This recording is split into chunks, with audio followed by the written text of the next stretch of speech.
Shalom Bapak Ibu. Bolehkah dengan senyum memberi salam kanan kiri muka belakang, katakan damai sejahtera bagimu, untuk berbagi sukacita di hari Minggu, hari Tuhan ini.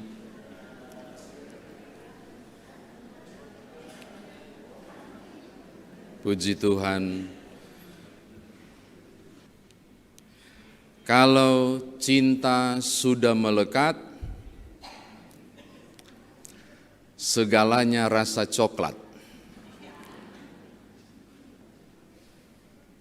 Kalau cinta sudah melekat, dunia terasa milik kita berdua, yang lain kontrak dan kos dan numpang karena cinta. Seberapa banyak dari Bapak Ibu yang membaca kitab Kidung Agung ini lalu membuat tanya, kenapa sih kitab ini masuk menjadi kitab suci? Untuk sebagian orang isinya vulgar. Dan sudah baca sampai habis? Dan sudah detail membacanya? Tentang istilah-istilah yang dipakai untuk memuja seorang wanita. Dan menyebut tanpa sensor bagian tubuhnya. Pertanyaannya, apa benar ini layak untuk masuk dalam kitab suci? Parahnya lagi, kalau saudara buka Kidung Agung, pasal 1 sampai 8 pasal terakhir, nggak ada kata Tuhan di situ. Setara dengan kitab Ester, nggak ada. Bisanya loh ini masuk kitab suci. Yang saya bergumul tadi, untung dorang cuma datang menyanyi. Ini anak-anak ini. Ada pelayan PA enggak? Saya enggak tahu dorang mau cerita apa tadi sebentar ini. Barusan ini karena bacaannya sama. Enggak mudah loh Bapak Ibu. Nah saya mau berbagi untuk saudara, agak panjang nih harus dijelasin soalnya. Supaya orang paham kedudukan kitab Kidung Agung. Karena di luar sana ada banyak postingan-postingan yang jelek tentang Kidung Agung dan mempertanyakannya. Nah saya harus berbagi kepada Bapak Ibu Saudara supaya kita punya kesepakatan dan kesepemahaman yang tepat tentang kitab Kidung Agung ini. Kidung Agung ini enggak dimasukkan pertama-tama oleh kekristenan di kitab sucinya. Kitab Kidung Agung ini sudah, Shir Hashirim, Kidung Agung ini sudah masuk dalam Tanak Ibrani. Tanak Ibrani itu kitab suci Ibrani, dan dia hanya boleh dibaca, dia dijuluki sebagai Megilot, tulisan-tulisan suci, dan wajib dibaca di hari raya penting. Dan tahukah saudara hari raya apa itu? Kidung Agung dibaca di hari raya Pesak atau Paskah. Coba, Paskah loh, hari raya utama Yahudi. Dibaca Kidung Agung ini. Jadi bukan gereja yang masukkan dari awal. Ketika Tanak Ibrani, orang mengakui bahwa Kidung ini sangat suci. Mengapa? Karena refleksinya tentang keagungan dan cinta Tuhan kepada pengantin perempuannya. Dulu saya sangat dangkal memahami Kidung Agung ini, pengantin perempuannya berarti yang rayu-rayu itu, laki-laki itu Tuhan, lalu yang membalas-balas rayuan itu, si perempuan itu, itu yang dimaksud dengan jemaatnya. Ternyata keliru Bapak Ibu. Ini ditulis oleh Salomo, tolong lihat pasal 1 ayat 1, Kidung Agung dari Salomo. Ini biasa juga disebut dengan nyanyian perkawinan.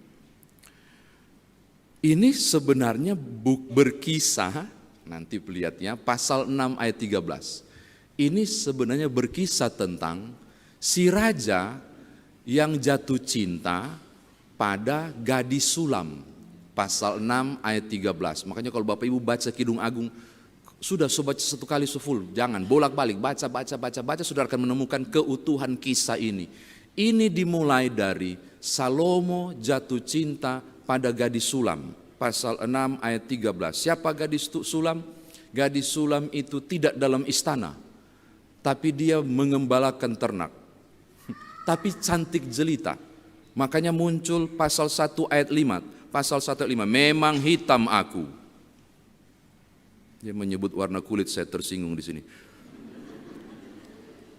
Memang hitam aku, tetapi cantik. Hai putri-putri Yerusalem, seperti kemah orang Kedar, seperti tirai-tirai orang Salma. Gadis Sulam menarik perhatian Salomo. Dan yang menarik, lebih menarik lagi, Salomo punya 700 istri dan 300 gundik. 1 Raja-Raja pasal 11 ayat 3. Oh saudara bisa bayangkan, 1000 dan masih naksir gadis Sulam. Berarti bisa bayangkan cantik kayak apa si gadis Sulam itu.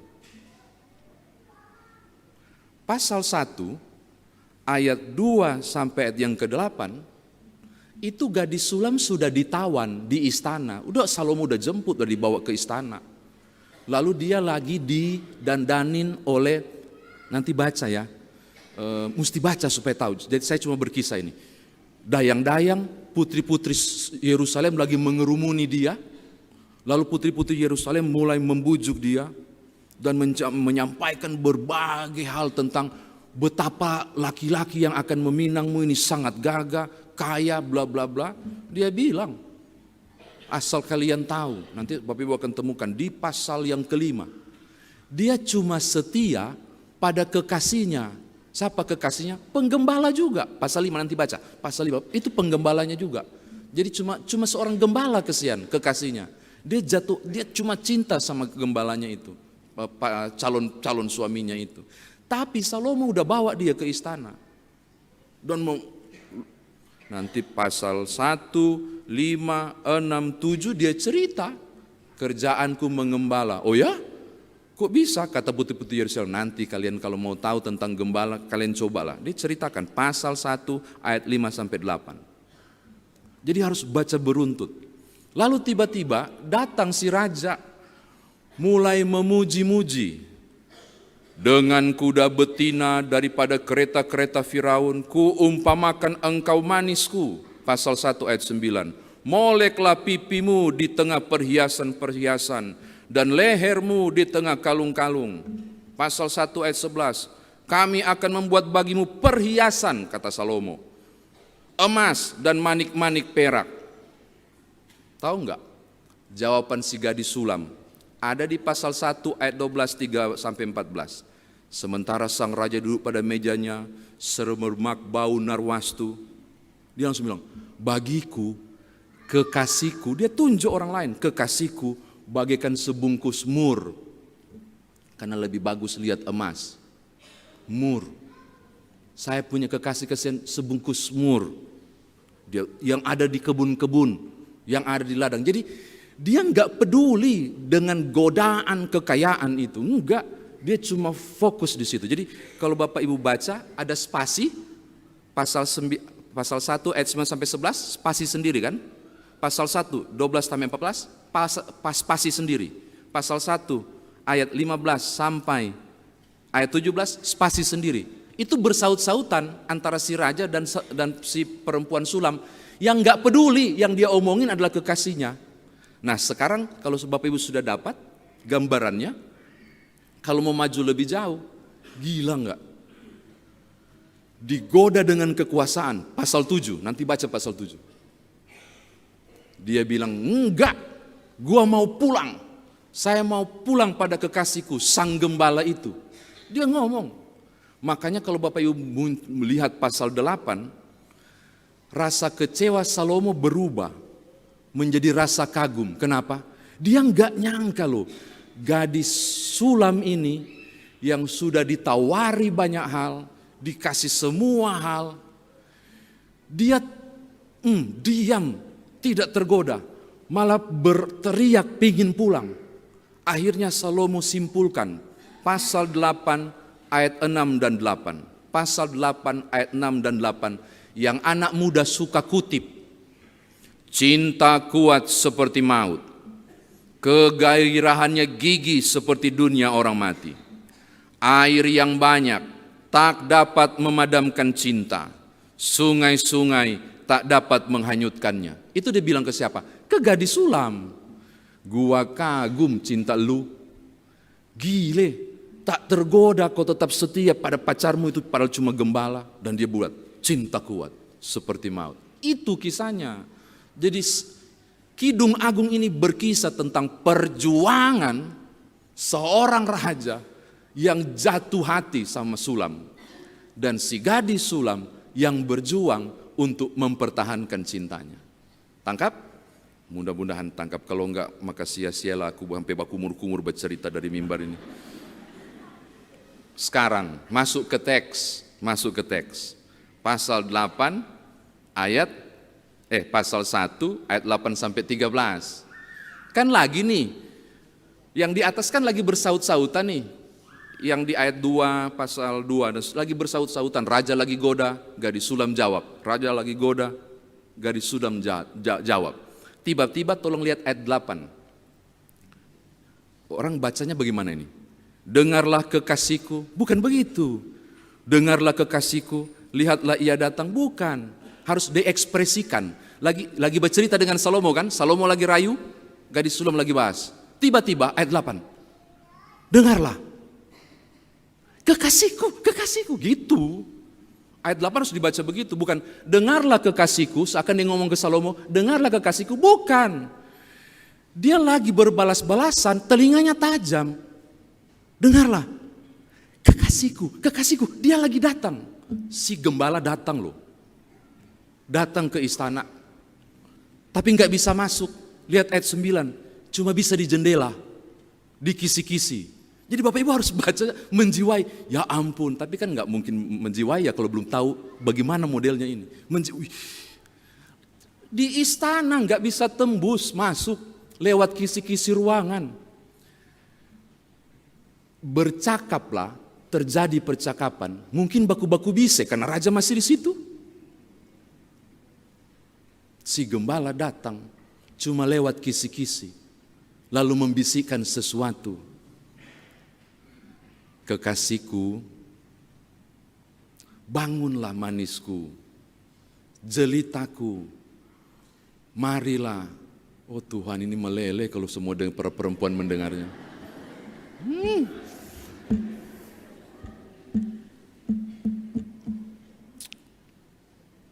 Dia bilang begini, coba lihat ayat yang ke-11.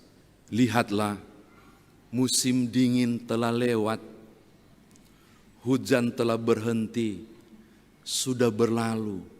Seakan membangkitkan ulang memorinya waktu dia belum dikurung dalam istana. Coba kau bayangkan, waktu orang dua lari-lari di situ dang, mungkin begitu. Kong ada gerimis-gerimis, kong tak ada kasih payung pangana, mungkin begitu kali ya. Ini bacaan baru ada anak-anak lagi di muka, aduh. Ini bagus loh Bapak Ibu, bagus banget.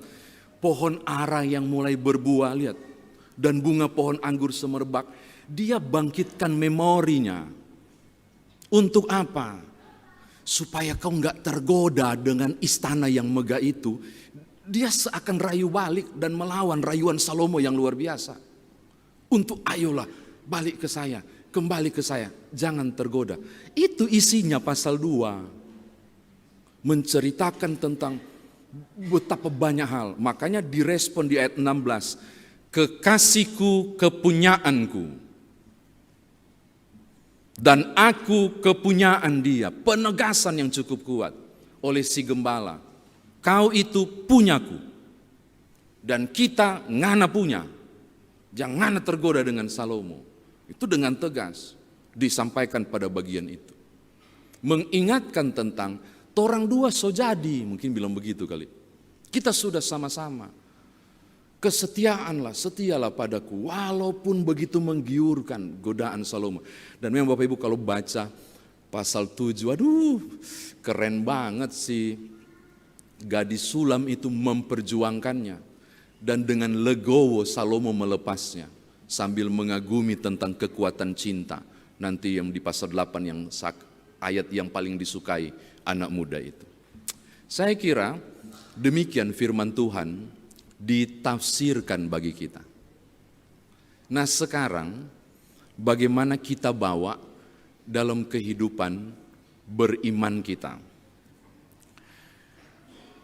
Tadi di awal saya bilang, Kidung Agung ini diterima sebagai tulisan suci, sebagai bentuk gambaran kesetiaan cinta kasih Tuhan kepada manusia ciptaannya.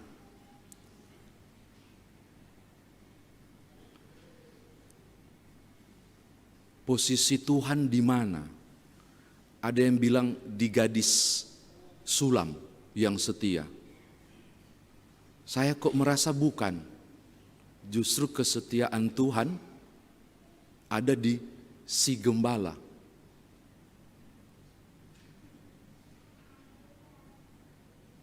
Dia cari sampai dapat.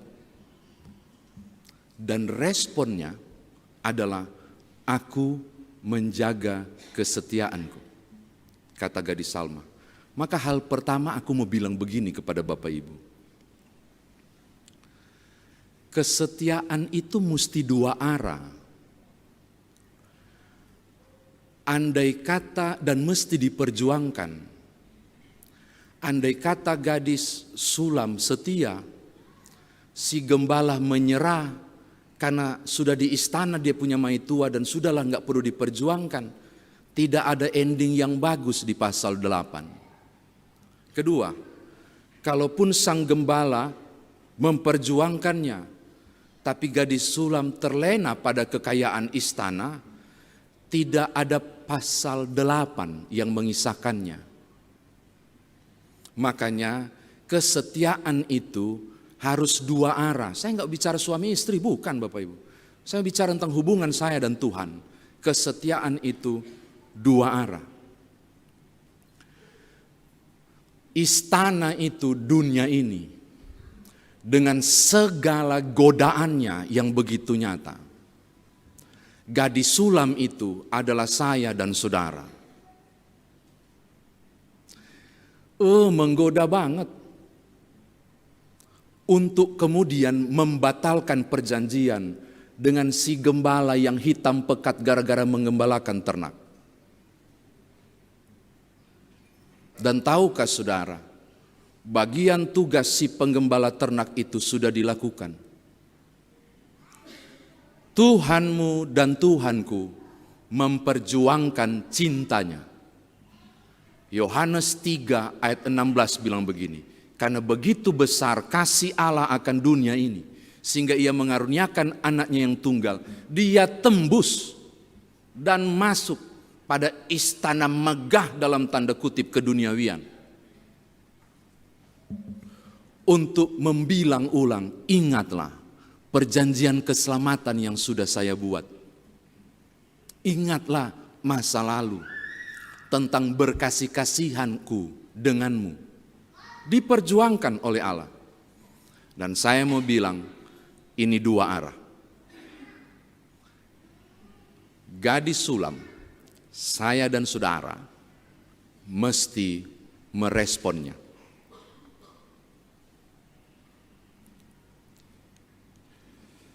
Nanti di googling ya, penemuan antibiotik di masa perang dunia pertama ya, masa itu. Penemuan itu menjadi luar biasa Bapak Ibu, mengurangi jumlah kematian dalam perang. Itu waktu itu belum disebut antibiotik. Sampai sekarang itu penemuan itu punya efek besar yang menyembuhkan banyak penyakit pada virus dan bakteri manapun yang dikalahkan karena antibiotik itu. Dan itu menjadi anugerah luar biasa bagi dunia. Tapi tahukah saudara, barang itu ada di apotik. Saya lagi sakit, barang itu disediakan untuk saya sembuh. Bukan apotik yang datang, Karena tugas penemuan berakhir di situ. Tugas saya adalah menjemputnya, menebus resep, dan meminumnya. Lalu saya disembuhkan. Mesti dua arah. Jangan pernah bermimpi engkau berkata, Juru Selamatku telah menebus aku begitu rupa. Tuhanku pengasih dan penyayang. Tapi hidupmu tidak bereaksi pada kasih karunia yang diberikan. Gak bisa Bapak Ibu, kesetiaan itu dua arah. Tuhan melakukannya. Bagiannya telah Ia kerjakan dengan maksimal. Maka respon saudara dan saya adalah berhentilah tergoda pada istana dunia itu dan responlah pada panggilan itu. Amin. Mesti begitu. Hidup saudara dan saya terlibat pada dua hal. Aku dikaruniai keselamatan dan aku merespon keselamatan. Makanya saya lebih cenderung memilih yang Allah tuh yang mana? Bagi saya si gembala ini. Si gadis sulam itu siapa? Bapak Ibu dan saya yang lagi ditawan dan digoda luar biasa. Ini yang pertama untuk dibawa pulang. Yang kedua, kalau saudara membaca kitab-kitab puisi, Amsal, Pengkhotbah, Kidung Agung, itu, saudara membaca kitab-kitab puisi, 5 kitab puisi, saudara Ayub, Mazmur, Amsal, Pengkhotbah, Kidung Agung, itu saudara akan menemukan Alkitab dengan sangat tidak terganggu, menggambarkan cinta kasih Allah itu dengan menyebut ciptaan-ciptaan yang dibuat. Tadi kijang, merpati, pohon ara, musim, dan seterusnya. Itu disebutkan. Seakan mau gambarkan begini, engkau bisa merasakan cinta kasih Tuhan melalui segala ciptaan yang muncul. Tidak heran kalau si gembala bilang begini, lihatlah musim dingin telah lewat, sekarang tiba musim pemangkas, ada burung tekukur terdengar di tanah, bla bla dan seterusnya. Mewakili cinta kasih Allah. Saya mau mengajak poin kedua Bapak Ibu, bahwa ciptaan yang Tuhan buat, pohon yang Bapak Ibu lihat, burung yang Bapak Ibu dengar, aliran sungai yang begitu mengasihkan, bunyi air jatuh karena hujan di genteng atau di atap rumah, ternyata itu bentuk refleksi tentang sayang Tuhan. Kenapa? Engkau tidak bisa melihat Tuhan, tapi engkau bisa melihat Tuhan melalui ciptaannya. Sekarang, saya lagi membayangkan, andai kata gereja tidak mampu berseru dengan lantang tentang ekologi, tentang selamatkan bumi, tentang gerakan apa green itu, eco green, tentang berhenti nebang pohon, tentang jangan gunakan plastik, tentang stop perbanyak warta jemaat, cukuplah secara begitu. Bapak Ibu ada masing-masing pakai kertas di situ? Tapi aku dengar tata ibadah udah enggak kan? Udah mulai berkurang kita. Saya lagi khawatir. Anak-anak kecil 1, 2, 3 di depan ini, 20 tahun depan, ketika baca Kidung Agung pasal 2, lalu bilang begini, bunyi tekukur terdengar di tanah. Mak, tekukur itu apa? Oh, soalnya ndak ada nak. So mati di zaman mama, so tampias dorang. Coba, akan jadi loh. Betul. Merpatiku di celah-celah batu. Merpati itu apa mak? Itu dulu airlines tuh pesawat dang itu. Nggak bisa. Nggak ada bisa dikasih contoh. Pohon itu apa? Itu rupa yang di meja itu pohon plastik, tapi yang dulu itu pohon hidup. Oh, boleh bajalang? Bukan, pokoknya hidup. Nggak mengerti dorang. Tidak bisa, kenapa? Nggak ada lagi. Bayangkan kitab suci dengan sangat gampang menggambarkan dan mencontohkan kehadiran Allah melalui ciptaan. Gereja tidak bisa bercerita tentang Allah melalui ciptaan kalau mulai sekarang gereja tidak berbicara tentang lantang mengenai ekologi. dan selamatkan bumi. Gereja harus berteriak pada pemerintah untuk hal-hal ini. Mesti begitu. Dan mesti mulai berseru seperti itu. Kalau tidak, Kidung Agung ini tidak mungkin dimengerti. Bapak Ibu lihat saya begitu bikin saya seram dan takut. Aku salah bicara kah? Betul kan saya ngomong tuh? Harus sampai ke titik itu. Kita harus sampai ke titik itu. Untuk buat dunia mengerti bahwa kehadiran Allah dapat dinikmati melalui ciptaannya. Terakhir,